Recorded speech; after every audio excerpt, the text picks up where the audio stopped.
Hello everyone, my name is GeoRob and I'm from the internet, and today what we are going to do is that I'm going to show you how to color your art using Crayola Super Tips.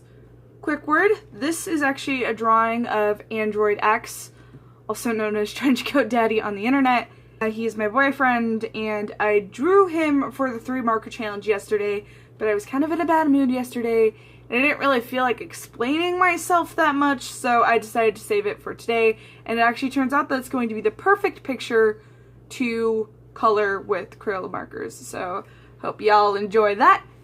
I wanted to make this tutorial because alcohol-based markers are super expensive, just absolutely ridiculously pricey, and even Sharpies can be pricey if, like, you're like me and you just can't afford stuff.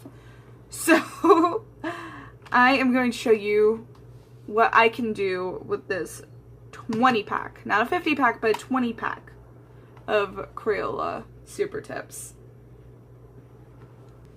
I have some art right here that I did.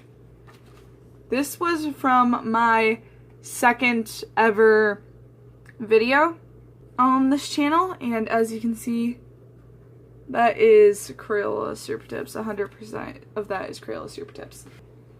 This is a Bulbasaur, and I colored it with the Crayola Super Tips. And yeah, they're streaky, but there are ways to make the streakiness look intentional, and I'll show you how I do that.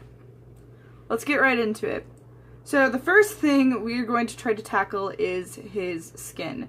Now, doing darker skin tones is actually a lot more fun.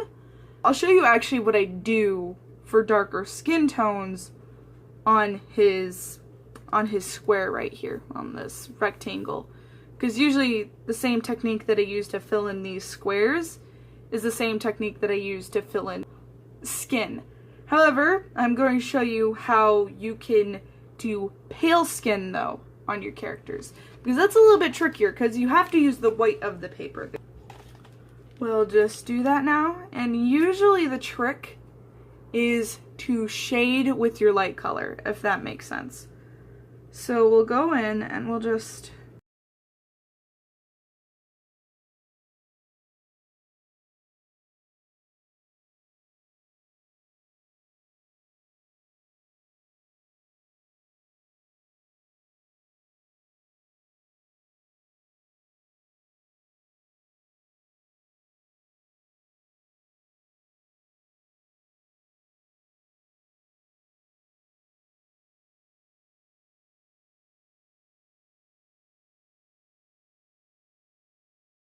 And now I'm going to show you how to do the hair. And the hair is a lot of fun, okay? Doing hair with Crayolas is actually, I swear, some days I feel like that's what Crayolas were made for.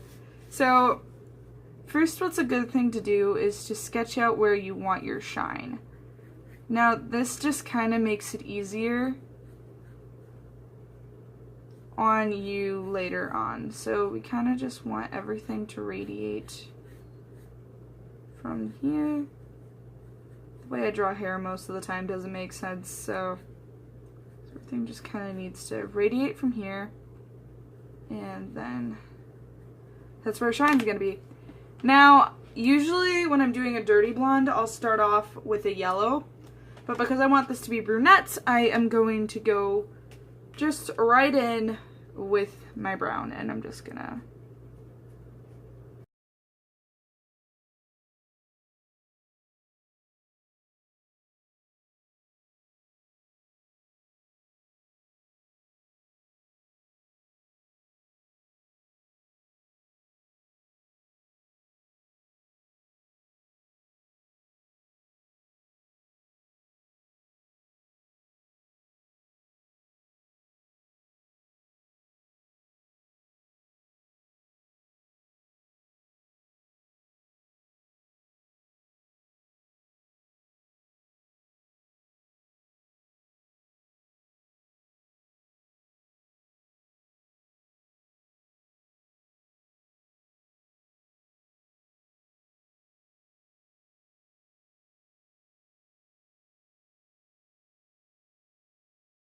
And now we move on to our next color for the hair. And that is going to be a nice brown.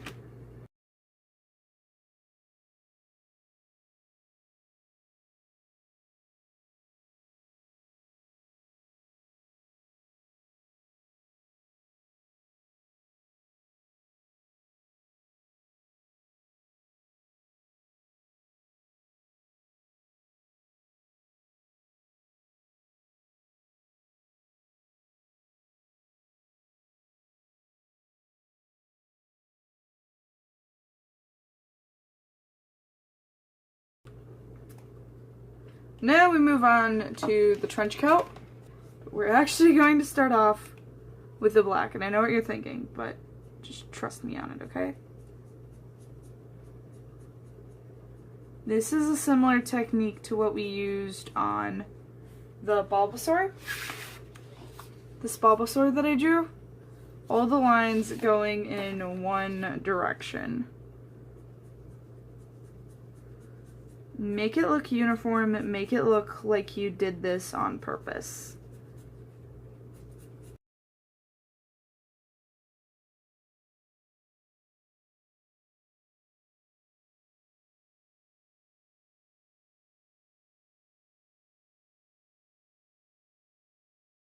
And then boom. So quick, fast strokes for this.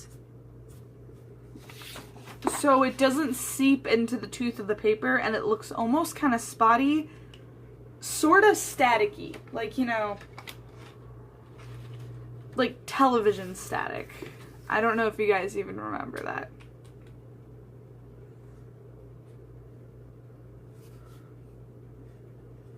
Then you can take your lighter color, and the darker color will hide the streaks.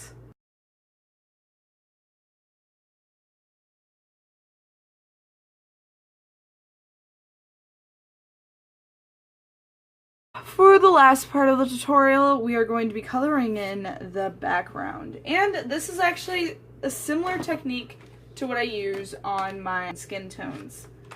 So, this is how you block in a lot of color. So, we're going to get right into that. And we are going to use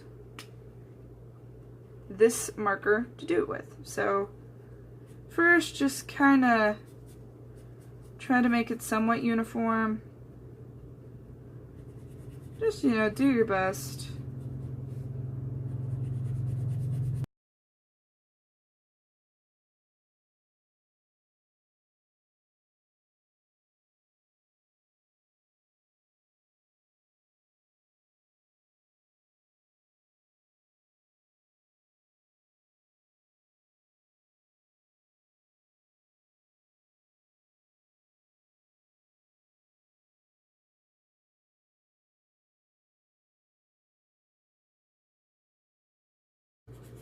Now we do it. You go over it when it's already dried. If you don't go over it while it's still dry, then that's how your paper starts to tear up. But if you wait for it to dry, then you can do literally what you just did over it, making it darker. And it's still going to be splotchy, but it's going to be less splotchy.